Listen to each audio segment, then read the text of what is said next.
Hello friends, मैं हूं सन्मय प्रकाश और आप देख रहे हैं यूट्यूब चैनल सरकारी जॉब में। दोस्तों, कई महत्वपूर्ण टॉपिक्स हैं जो देख रहे हैं। प्राइम मिनिस्टर प्रोफेसर पहली बार 21 शिक्षाविदों को ये तमगा दिया गया है। क्या है ये, डिटेल जानेंगे। कंबोडिया थाईलैंड में जो सैन्य संघर्ष हुआ है उसमें हिंदू मंदिर, उस परिसर को नुकसान हुआ है और भारत ने बहुत ही चिंता जताई है। और भी कई सारे महत्वपूर्ण क्वेश्चंस हैं, जैसे केंद्रीय सूचना आयोग के नए मुख्य सचिव, पीसीआई की पहली महिला अध्यक्ष हो गई, और भी कई सारे हैं। तो शुरू करते हैं दोस्तों, और इंपॉर्टेंट क्वेश्चंस लेते हैं। पहला महत्वपूर्ण प्रश्न, पहली बार 21 शिक्षाविदों को प्राइम मिनिस्टर प्रोफेसर घोषित किया गया है, तो इनमें से कौन शामिल हैं? आंसर का प्रोफेसर किशोर एम पकनीकर। ठीक है, और ये न्यूज आप देख रहे हैं। देखिए, 21 घोषित तो कर दिए गए थे, लेकिन नाम जाहिर नहीं किया गया है। केवल एक ही नाम सामने आया है और वो इंडियन एक्सप्रेस ने जाहिर किया है, ये नाम प्रोफेसर किशोर एम पकनीकर का। तो वो एक है उनमें से, और वो COEP टेक्नोलॉजिकल यूनिवर्सिटी पुणे में अगले 5 साल तक काम करेंगे। और ये घोषणा किसने की है? ये घोषणा की है ANRF ने, यानी अनुसंधान नेशनल रिसर्च फाउंडेशन, उसने। हालांकि जो 21 प्राइम मिनिस्टर प्रोफेसर के नाम मतलब वो सार्वजनिक नहीं किए गए हैं, मैंने आपको बताया, केवल एक ही नाम ये सामने है। अब सवाल ये होगा आपके मन में कि ये क्या है, मतलब ये प्राइम मिनिस्टर प्रोफेसर क्या है? लेकिन उससे पहले आप ये समझ लीजिए कि जिसने ये तमगा दिया है, जिसने ये अवार्ड दिया है, अनुसंधान नेशनल रिसर्च फाउंडेशन यानी ANRF, वो आखिर है क्या? ये भारत सरकार के द्वारा स्थापित एक राष्ट्रीय स्तर की संस्था है जिसका उद्देश्य देश में वैज्ञानिक रिसर्च, इनोवेशन और हायर एजुकेशन में रिसर्च की जो संस्कृति है उसको बढ़ावा देना। ठीक है, ये अनुसंधान नेशनल रिसर्च फाउंडेशन एक्ट 2023 में इसको स्थापित किया गया था। और ये राष्ट्रीय रिसर्च फाउंडेशन यानी NRF का नया और विस्तारित रूप था ये। और इसका गठन केंद्र सरकार ने न्यू एजुकेशन पॉलिसी 2020 उसकी सिफारिशों के आधार पर यह किया था। अब सवाल होगा कि ये प्राइम मिनिस्टर प्रोफेसर आखिर होता क्या है? ये कोई संवैधानिक या राजनीतिक पद नहीं है, बल्कि ये भारत सरकार के द्वारा शुरू की गई एक रिसर्च आधारित प्रोफेसरशिप है, एक शिक्षक सम्मान है। 5 वर्ष के लिए होता है और उद्देश्य ये कि देश के जो यूनिवर्सिटीज हैं, टेक्निकल इंस्टीट्यूट्स हैं, हायर एजुकेशन है, वहां पर रिसर्च की संस्कृति को उसको बढ़ावा दिया जाए। ठीक है, और खास तौर पर जो चयनित किया जाता है व्यक्तियों को, जो वैज्ञानिक हों या बहुत शिक्षाविद हों, उनको ये चयनित किया जाता है। 5 वर्ष का कार्यकाल है और संबंधित प्रोफेसर को संस्थान में रिसर्च के मार्गदर्शन, मेंटरशिप करने, अकादमिक नेतृत्व करने, इन सब की भूमिका दी जाती है। ठीक है, तो 5 साल के लिए इनकी जिम्मेदारी है, 21 लोगों को दी गई है पहली बार में।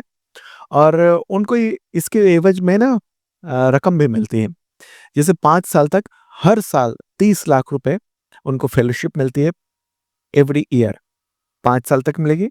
साथ में 24 लाख रुपए पर ईयर रिसर्च के लिए मिलेगा अनुदान, और 1 लाख रुपए प्रति वर्ष अतिरिक्त खर्च के लिए दिया जाएगा। ठीक है, तो प्रोफेसर पकनीकर जो है ना, वो 21 लोगों में से एक हैं। बाकियों के नाम सरकार ने जाहिर नहीं किए हैं, इसलिए मेरे पास भी ये नाम नहीं है, तो मैं नहीं दे रहा हूँ, आपको नहीं बता रहा हूँ, क्योंकि ये सामने आया ही नहीं है। मैंने उनकी वेबसाइट पे भी ये सर्च किया, जिसने ये अवार्ड जो है ना, वो फेलोशिप जो दिया है, ANRF, लेकिन उसने भी ये नाम जाहिर नहीं किए हैं, और ऐसा इंडियन एक्सप्रेस ने भी ये लिखा है। ठीक है, तो मुझे लगता है पूरी बात आप समझ चुके होंगे। अगर प्राइम मिनिस्टर प्रोफेसर के बारे में चर्चा हो तो आप बता सकते हैं, लिख सकते हैं एग्जामिनेशंस में। चलिए आगे बढ़ते हैं, और अगला महत्वपूर्ण क्वेश्चन, कंबोडिया और थाईलैंड की सीमा विवाद जो हो रहा है, उसके बीच में सीमा विवाद, उस दौरान किस हिंदू मंदिर परिसर को नुकसान हुआ जिस पर भारत ने गंभीर चिंता व्यक्त की है? क्या होगा आंसर? प्रीर विहार मंदिर। ठीक है, प्रीर विहार मंदिर। और द हिंदू में आप न्यूज भी देख रहे हैं कि India expresses concern after Thailand Cambodia fighting damaged Preah Vihear complex.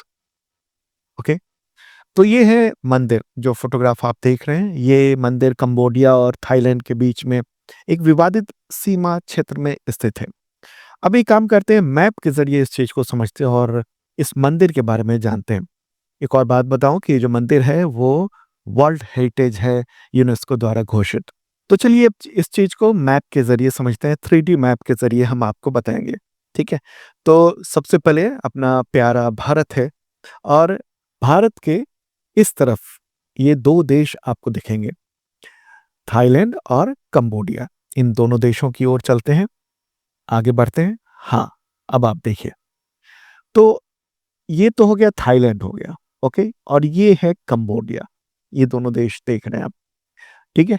और इसी में इस जगह पर है प्रिय विहार मंदिर।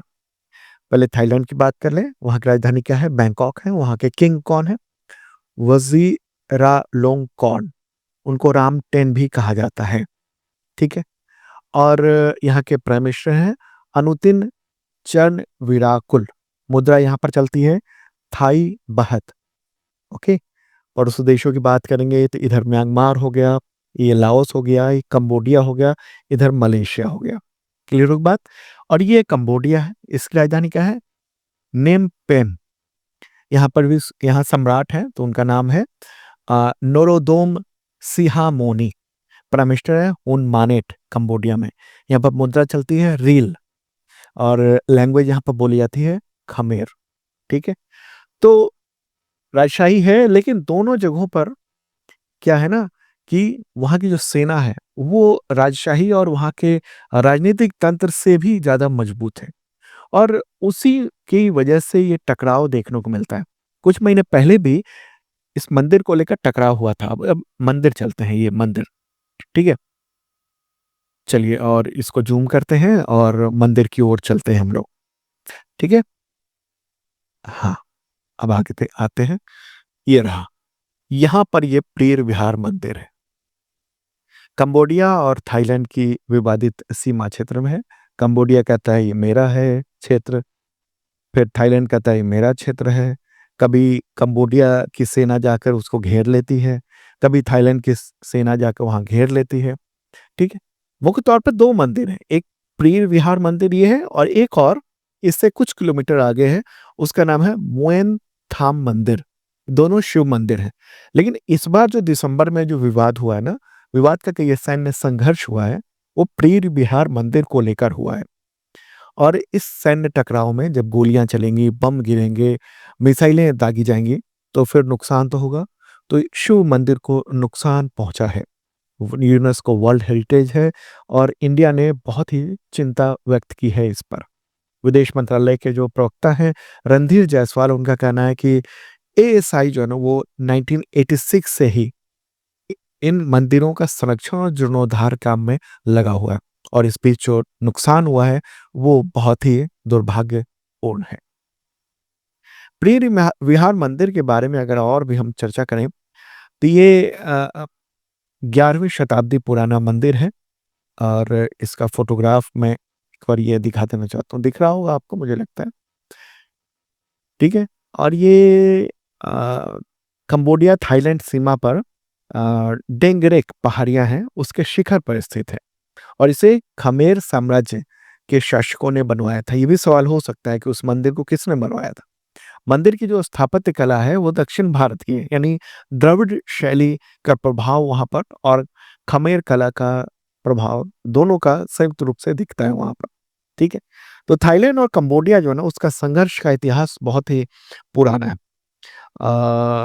ये जब फ्रांसीसी कब्जे से कंबोडिया की सीमाएँ तय की गई थी, ये उस समय से ये विवादित है और ये मंदिर को लेकर, क्षेत्र को लेकर ये यहाँ पर तनाव लगातार झड़प होती रहती है, ठीक है? तो ये है इम्पोर्टेंट बात जो आपने जाना। चलिए अब आगे बढ़ते हैं और अगला question, press club of India की पहली महिला अध्यक्ष कौन चुनी गई है? आंसर होगा संगीता बरुआ पिशारोटी, ठीक है? स ऐसे कह सकते हैं, संगीता बरुआ भी कह सकते हैं हम, ठीक है?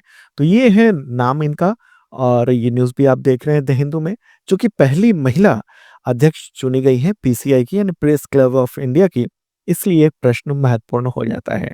ठीक है, संगीता बरुआ 14 दिसंबर को उन्होंने ये चुनाव जीता है और यहाँ इसके जो सेक्रेटरी जनरल बने हैं अफ़ज़ल इमाम बने हैं और वाइस प्रेसिडेंट का जो पद है वो जीता है जतिन गांधी ने। जबकि अदिति राजपूत वो कोषाध्यक्ष बनी है और पीआर सुनील जो है संयुक्त सचिव निर्विरोध चुने गए हैं। ओके, बाकियों का चुनाव हुआ, इलेक्शन वोटिंग हुई। ओके, तो प्रेस क्लब ऑफ इंडिया है, ये भारत के पत्रकारों का एक प्रमुख प्रतिष्ठित संस्थान है, संगठन है और इसका उद्देश्य पत्रकारों के पेशेवर, सामाजिक और बौद्धिक हितों की रक्षा करना, स्वतंत्र और जिम्मेदार पत्रकारिता को बढ़ावा देना। इसकी स्थापना की गई थी 1958 में न्यू दिल्ली में और मुख्य तौर पे शुरुआत में इसकी स्थापना हुई थी संसद, सरकार और राष्ट्रीय संस्थानों को जो कवरेज करते हैं पत्रकार, उनके लिए एक मंच मिले, जगह मिले, उसके लिए। ठीक है? तो इसकी सदस्यता मिलती है, जो प्रिंट मीडिया के हैं, इलेक्ट्रॉनिक मीडिया के हैं, डिजिटल मीडिया के जो पत्रकार हैं, उन सबको। और वहाँ पर प्रेस मीट होता है, पत्रकारों के वर्कशॉप वगैरह-वगैरह बहुत सारी चीज़ें होती हैं। चलिए अब आगे बढ़ते हैं, अगला प्रश्न लेते हैं। उससे पहले आपको बताऊँ कि 28 दिसंबर की सुबह 9 बजे से मैराथन करंट अफेयर्स आ रहा है 2025 का टोटल। जनवरी से लेकर दिसंबर तक का 2 दिन रविवार का है, संडे का दिन है, तो आप इसको रिज़र्व रखना। पूरे दिन यूट्यूब चैनल सरकारी जॉब न्यूज़ पर ये मैराथन आपको देखना है, तकरीबन 10 घंटे का है और इससे प्रश्न एग्ज़ामिनेशन में खूब आने वाले हैं। क्योंकि इससे पहले वाला जो जनवरी से नवंबर तक का जो मैराथन हमने लिया था, उससे ग्रुप डी एग्ज़ामिनेशन में 18 से 20 प्रश्न लगातार टकरा रहे हैं। अभी भी एग्ज़ामिनेशन चल रहा है और क्वेश्चंस टकरा रहे हैं उससे। तो ये वाला वीडियो देखना मत भूलना आप, ओके? तो ये महत्वपूर्ण होगा आपके एग्ज़ामिनेशंस के लिए, ठीक है? और हाँ, अगर आप करंट अफेयर्स की तैयारी करना चाहते हैं शानदार ढंग से, तो आप यूट्यूब चैनल सरकारी जॉब न्यूज़ का जो ऐप है, शार्प लर्निंग ऐप है, जो कि गूगल प्ले पर मिल जाएगा आपको। वहाँ पर जाकर आप मेंबरशिप प्लान ले सकते हैं। 2 तरह के मेंबरशिप प्लान है, एक बेसिक मेंबरशिप प्लान है और एक आईएसपीएसएस मेंबरशिप प्लान है। और इन सब के ज़रिए आपके करंट अफेयर्स की तैयारी शानदार हो सकती है। पीडीएफ मिलता है, वीडियो मिलता है, टेस्ट मिलता है, टेस्ट सीरीज़ आपके एग्ज़ामिनेशन के भी मिलते हैं। ठीक है? तो आपके लिए बहुत ही महत्वपूर्ण हो जाता है ये। देख सकते हैं आप शार्प लर्निंग ऐप पर गूगल प्ले पे मिल जाएगा या फिर इस वीडियो के डिस्क्रिप्शन में लिंक दे दिया है। तो अगला प्रश्न है यहाँ पर, केंद्रीय सूचना आयोग के नए मुख्य सूचना आयुक्त कौन बने हैं? आंसर होगा इसका राजकुमार गोयल। क्या नाम है? राजकुमार गोयल। राष्ट्रपति द्रौपदी मुर्मू ने 15 दिसंबर को उन्हें केंद्रीय सूचना आयोग के मुख्य सूचना आयुक्त के तौर पर यानी chief information officer chief information commissioner, ठीक है? क्या कहेंगे? Chief information commissioner. तो उस पद पर शपथ दिलाई है इनको। राजकुमार गोयल जो है वो रिटायर्ड आईएएस अधिकारी हैं, ठीक है? और इस दौरान उपराष्ट्रपति भी मौजूद थे जब शपथ ग्रहण हुआ और अन्य सूचना आयुक्तों ने भी शपथ ली है, जैसे सुरेंद्र सिंह मीना, ये पूर्व आईएएस अधिकारी हैं, आशुतोष चतुर्वेदी, ये प्रभात खबर जो अखबार है उसके पूर्व प्रधान संपादक हैं, स्वागत दास पूर्व आईपीएस अधिकारी हैं, सुधा रानी रे लांगी ये भारतीय विधि सेवा की पूर्व अधिकारी हैं। पीआर रमेश ये ओपन पत्रिका है उसके पूर्व प्रधान संपादक रह चुके हैं। खुशवंत सिंह सेठी पूर्व भारतीय वन सेवा अधिकारी हैं। जया वर्मा सिन्हा, ये तो नाम आपको याद होना चाहिए, रेलवे बोर्ड की पूर्व अध्यक्ष और पूर्व सीईओ, ठीक है? पहली महिला सीईओ रेलवे बोर्ड की। और फिर संजीव कुमार जिंदल, तो इन सबको भी शपथ दिलाई गई है। अच्छा, इससे पहले 2 और सूचना आयुक्त मौजूद हैं, आनंदी रामलिंगम और विनोद कुमार तिवारी, ठीक है? तो इस तरह से केंद्रीय सूचना आयोग जो है ना वो अब पूर्ण हो चुका है पूरी तरीके से। केंद्रीय सूचना आयोग जो है ना वो उसके एक मुख्य सूचना आयुक्त होते हैं और 10 सदस्य होते हैं। तो ये 8 सदस्यों की लिस्ट तो आप देख रहे हैं और 2 पहले से थे। पिछले 9 सालों से कोई ना कोई पद खाली रहता था, लेकिन इस बार देखने को मिल रहा है कि ये पूरा पद है फुल, ठीक है?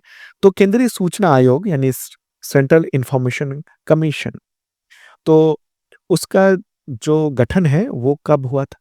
ये सूचना का अधिकार अधिनियम 2005 के ज़रिए गठन हुआ था, ठीक है? और ये जो आयोग है ना उसका अधिकार क्षेत्र वो सभी केंद्रीय सार्वजनिक प्राधिकरणों पर लागू होता है। ओके, चलिए आगे बढ़ते हैं। भाजपा के नए कार्यकारी अध्यक्ष कौन बने हैं? नितिन नबीन। क्या नाम है? नितिन नबीन। तो भाजपा के जो संसदीय बोर्ड है उसी ने नितिन नबीन को 14 दिसंबर को पार्टी का राष्ट्रीय कार्यकारी अध्यक्ष नियुक्त कर दिया है और ये माना जा रहा है कि जनवरी 2026 में औपचारिक रूप से इलेक्शन होगा और उसमें पार्टी का अध्यक्ष बनाया जाएगा। अभी जेपी नड्डा हैं अध्यक्ष, ठीक है? और कार्यकारी अध्यक्ष बन गए हैं नितिन नबीन। तो जनवरी में चुनाव के बाद पूरी तरह से जेपी नड्डा इनको ज़िम्मेदारी दे देंगे, इनको अध्यक्ष बना दिया जाएगा, ऐसी ही संभावना जताई जा रही है। मूलतः वो बिहार से हैं और ये न्यूज़ तो देख ही रहे हैं, इम्पोर्टेंट न्यूज़ और फ़ोटोग्राफ भी आप देख लीजिए। मूलतः वो बिहार के हैं और करीब 7 वर्षों तक भारतीय जनता युवा मोर्चा, उसकी जो बिहार इकाई है, उसके अध्यक्ष रह चुके हैं। बाद में फिर राष्ट्रीय महासचिव के रूप में भी उन्होंने काम किया था। और बिहार में जो 2025 का अभी जो इलेक्शन हुआ था, उसमें प्रधानमंत्री नरेंद्र मोदी के द्वारा जो रोड शो किया गया था, तो उसके ये प्रभारी थे। नवीन इनके पिता नवीन किशोर प्रसाद जो अब नहीं है, नवीन किशोर प्रसाद सिन्हा, तो वो भाजपा के विधायक रह चुके थे वहाँ बिहार में, ठीक है? तो अब ये कार्यकारी अध्यक्ष और ये हैं अध्यक्ष, ठीक है? बाद में पूरी तरह से ये ज़िम्मेदारी इनको दे दी जाएगी। ये देख रहे हैं अभिनंदन जब हो रहा था कार्यालय में उस दौरान का। आगे बढ़ते हैं, अगला क्वेश्चन होगा भारत रणभूमि दर्शन पहल के तहत सिक्किम के डोकलाम में किन 2 जगहों को पर्यटकों के लिए औपचारिक रूप से खोल दिया गया है? आंसर क्या होगा? चोला और डोकला। चोला और डोकला।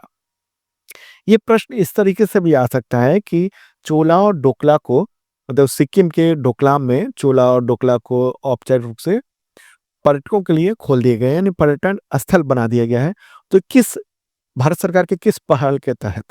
तो आपको याद रखना है ये भारत रणभूमि दर्शन पहल, ये केंद्र सरकार का ये पहल है, उसी के तहत इसको 15 दिसंबर को पर्यटकों के लिए खोल दिया गया है, ठीक है?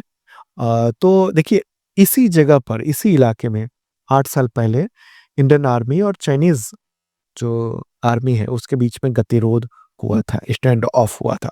एक बार मैप के ज़रिए उसको समझते हैं, देखते हैं, ठीक है? चलिए, प्यारा भारत है अपना और यहाँ पर आप देख रहे हैं ये सिक्किम है, ठीक है? तो करीब 8 साल पहले की बात है, उस समय क्या हुआ था कि ये जो क्षेत्र है 2017 की बात है। सिक्किम की राजधानी गंगटोक है, उससे करीब 68 किलोमीटर पूर्व में। आपको मैं बताऊँ ये तो सिक्किम हो गया, ये आप असम ये इतना तो ये पश्चिम बंगाल देख रहे हैं, इधर असम देख रहे हैं और ये वाला जो हिस्सा देख रहे हैं ना आप, इधर से, इस तरीके से, ठीक है? ये जो है ना वो है आपका ये भूटान है, ठीक है? और यहीं पर स्टैंड ऑफ हुआ था इस इलाके में, ओके? तो इसको क्या कहते हैं हम लोग? इसी को हम ये जो क्षेत्र जो तनावपूर्ण बना हुआ था, वो क्षेत्र था डोकलाम, जो डोकलाम तनाव के तौर पे हम लोग जानते हैं उसको। तो ये करीब इसके समुद्र तल से ऊँचाई है 13,780 फीट, ओके? तो डोकला और चोला, तो ये चुम्बा घाटी के पास में है और इसी जगह को अब ये त्रिकोण है, मतलब इधर चाइना हो गया, इधर भूटान हो गया, इधर भारत है। तो यहीं पर अब वो पर्यटकों के लिए खोल दिया गया है, ठीक है? तो भारत अपने रणनीतिक हितों की रक्षा और सहयोगी भूटान को बचाने के लिए इस जगह पर हस्तक्षेप किया था, जब चीनी सेना जो है ना, वो इस इलाके में घुस रही थी भूटान के और चीनी सेना कह रही थी कि ये हमारा इलाका है ये वाला। लेकिन उसकी सीमा की रक्षा करने का ज़िम्मेदारी जो है ना, वो भारत ने अपने हाथ में लिया हुआ है, ठीक है? तो भारत सरकार की मतलब भारत की सेना यहाँ पर खड़ी हो गई थी और वो जगह उसी के पास का जगह जो भारतीय क्षेत्र का है, वो अब पर्यटक स्थल हो चुका है, ओके? अच्छा, इस दौरान एक और चीज़ हुआ है, आपको बताऊँ मैं बाइक रैली भी आयोजित की गई है। सिक्किम के जो चीफ मिनिस्टर हैं ना, कौन है? प्रेम सिंह तमांग, तो उन्होंने चोला और डोकला इन दोनों जगहों पर वाइब्रेंट विलेज प्रोग्राम के तहत बाइक रैली का भी आयोजन किया गया, ठीक है? किया।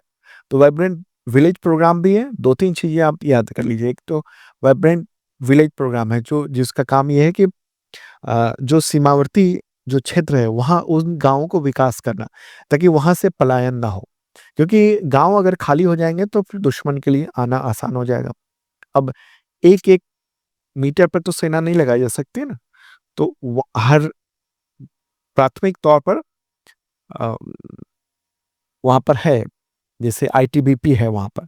लेकिन वहाँ जो गाँव है अ, आईटीबीपी के चेक पोस्ट होते हैं, बहुत सारे पोस्ट होते हैं। चेक पोस्ट हो गया, इसके अलावा बॉर्डर पोस्ट हो गया, वो तो होते हैं, लेकिन वहाँ गाँव में अगर लोग रहेंगे तभी और बेहतर ढंग से हम अपनी सीमाओं की रक्षा कर पाएँगे। तो इसलिए वाइब्रेंट विलेज प्रोग्राम चल रहा है, जो चाइना और पाकिस्तान की जो सीमा है, उसके आस-पास के सीमाओं के गाँवों को और बेहतर किया जा रहा है। उनका रोड, वहाँ का इंफ्रास्ट्रक्चर, वहाँ रोज़गार बढ़ाने का काम चल रहा है। और इसके अलावा भारत रणभूमि दर्शन पहल है, जिसके ज़रिए उन क्षेत्रों तक लोगों का पहुँच आसान बनाने की कोशिशें की जा रही हैं, ताकि वहाँ लगातार आवागमन होता रहे। आगे बढ़ते हैं और अब अगला प्रश्न, विजय दिवस कब मनाया जाता है? तो हर साल 16 दिसंबर को मनाया जाता है। 1971 का जो भारत-पाक युद्ध हुआ था, उसी में जो भारत की जीत हुई थी, इंडिया की जीत, तो उसकी याद में और भारतीय सैनिकों की बहादुरी को सलाम करने के लिए मनाया जाता है। दरअसल इसी दिन 1971 को पाकिस्तान के लेफ्टिनेंट जनरल एए के नियाज़ी ने ढाका में आत्मसमर्पण पत्र पर सिग्नेचर किया था। इंदिरा गांधी की सरकार थी और शानदार काम किया था ये। और इसी के साथ भारतीय सेना ने पाकिस्तान के लगभग 93,000 सैनिकों को मतलब बंदी बनाया था। भारतीय सेना के सामने उसने हथियार डाले थे। इतने बड़े संख्या में हथियार डालना बहुत बड़ी बात थी। और इस जीत के बाद ही, भारत की जीत के बाद ही ईस्ट पाकिस्तान जो नो बांग्लादेश बना था, जो आज हम बांग्लादेश देख रहे हैं।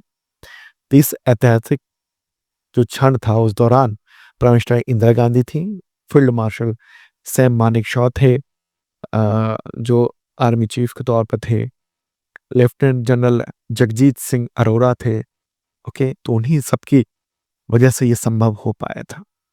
अगला क्वेश्चन, केंद्र सरकार ने वर्ष 2025 में किन केंद्रीय लेबर कोड को, यानी लेबर श्रम संहिता कहिए हिंदी में, तो उसको लागू किया है? कौन से हैं? आंसर को ए और बी दोनों। ठीक है, यानी मजदूरी संहिता 2019, औद्योगिक संबंध संहिता 2020, सामाजिक सुरक्षा संहिता 2020 और व्यावसायिक सुरक्षा स्वास्थ्य एवं कार्य दशा संहिता 2020। ये न्यूज़ भी आप देख रहे हैं। तो इसको केंद्र सरकार ने अब लागू कर दिया है।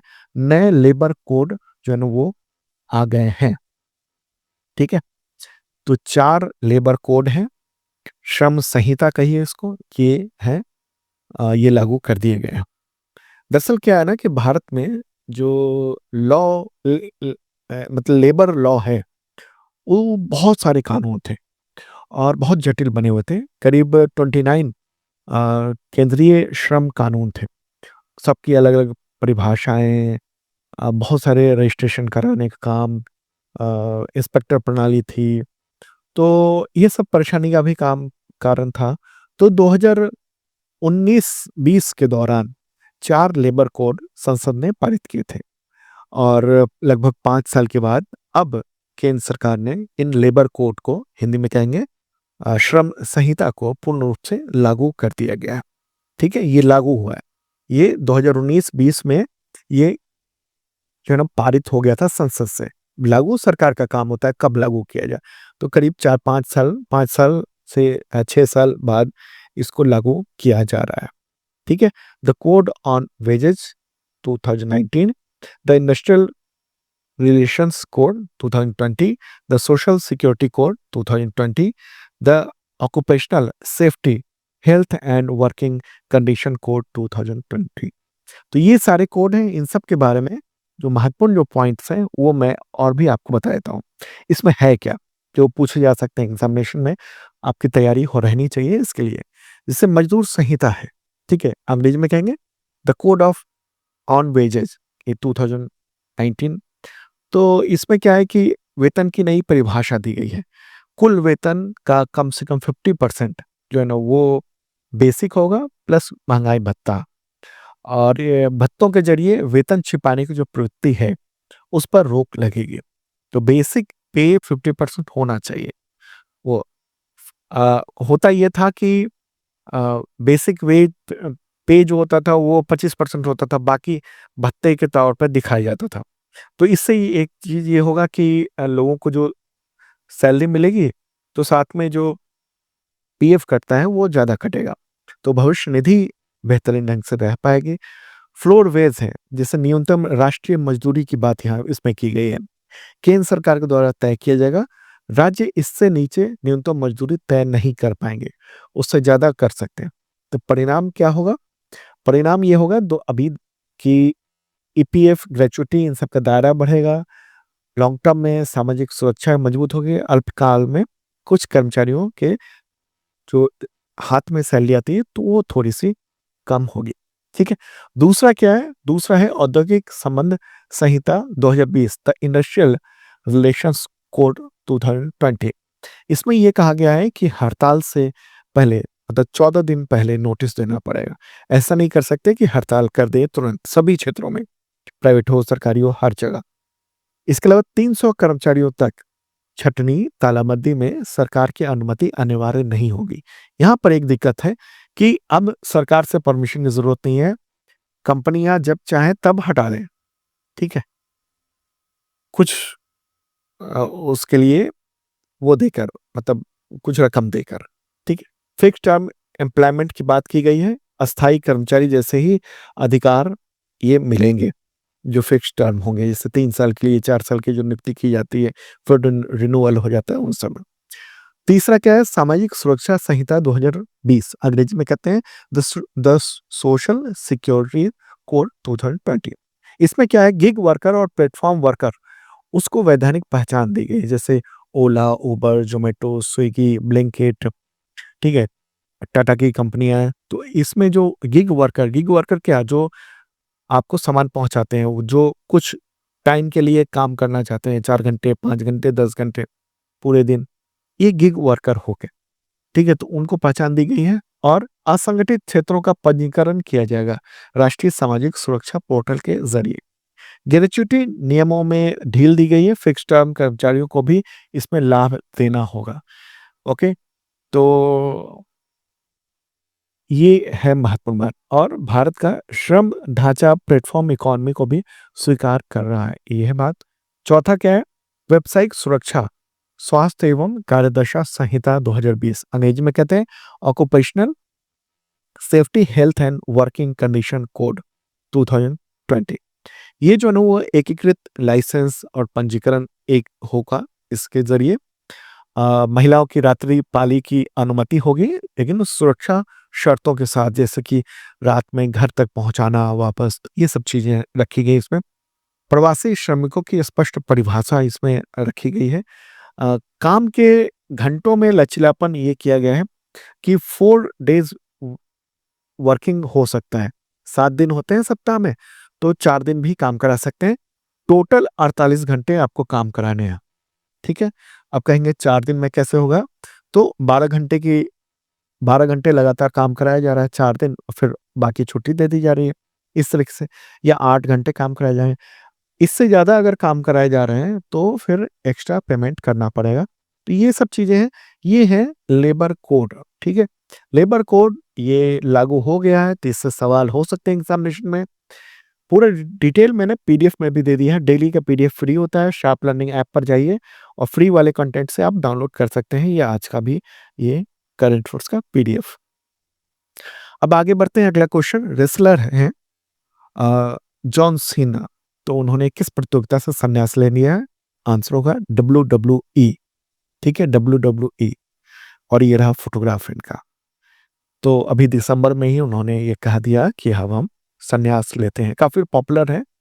इन रिंग प्रो रेसलिंग से संन्यास लिया है उन्होंने, ठीक है? हालाँकि कहा है कि हम मार्गदर्शक के तौर पर जुड़े रहेंगे डब्ल्यूडब्ल्यूई से।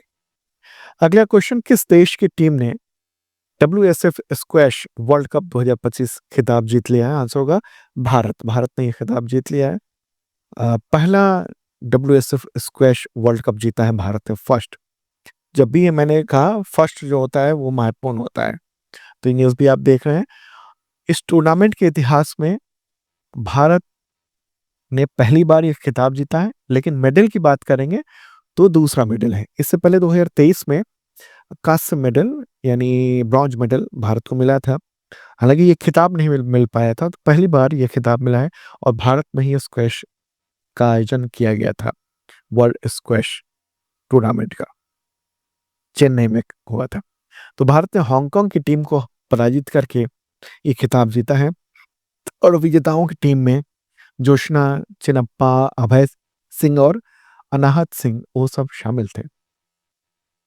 तो दोस्तों ये था इम्पोर्टेंट करंट अफेयर्स आप सबके एग्जामिनेशंस के लिए। और 28 दिसंबर संडे का दिन है, मैराथन करंट अफेयर्स ला रहा हूँ मैं, आपको लाइव रहना है। देखते हैं कितने लोग जुड़ते हैं उस दौरान, ठीक है? और उसका लिंक इस वीडियो के डिस्क्रिप्शन में मैंने दे दिया है, तो आप रिमाइंडर भी लगा सकते हैं। Okay, bye.